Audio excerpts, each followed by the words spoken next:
বিয়ে শাদী করার সময় খেয়াল রাখতে হবে কোন মেয়েটাকে বিয়ে করছে। একটা মেয়ের বাহ্যিক সৌন্দর্য সবকিছু না, 3 মাস 4 মাস খুব মজা লাগবে, তারপর দেখবেন যখন আসল লাইফে আমরা ঢুকে যাই তখন দেখবেন দায়িত্ববোধটাই সবচেয়ে বড় কথা হয়ে দাঁড়ায়। এই রওনাক চলে যাবে, দিনদারিতা না থাকলে এই রওনাক চলে যাবে।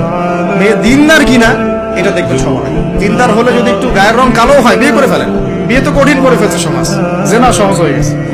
মোস্তফা কামাল আতাতুর্ক যখন ক্ষমতায় আসছিল না, আমি সংবিধান চেক করলাম আজকে প্রত্যেক জায়গায়, ওই সময়কার সংবিধান তুরস্কের, ও সংবিধানে লিখেছে যে একাধিক বিয়ে করা হারাম আর অমুসলিম নারীকে বিয়ে করাও বৈধ।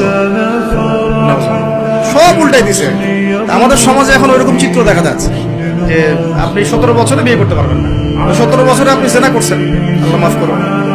বাংলাদেশে 17 বছর বয়সে জেনা করা ছেলে মেয়ের অভাব আছে। আদমশুমারির মতো এই কুমারিত্ব টেস্ট যদি করা হয় ছেলে মেয়েদের, তারপর তো বিয়েটাকে সহজ করা উচিত। বিয়ের বয়স একটা ফিক্স করা হয়েছে, এর সাথে তো আমরা এখন যুদ্ধ করতে পারবেন? ছেলেদের আচ্ছা ফিক্স করছে বুঝলাম, এখন ওই বয়সটা হয়ে গেলেই আপনার সন্তানের বিয়ের ব্যবস্থা করে ফেলেন এবং এটাকে সহজ করে দেন।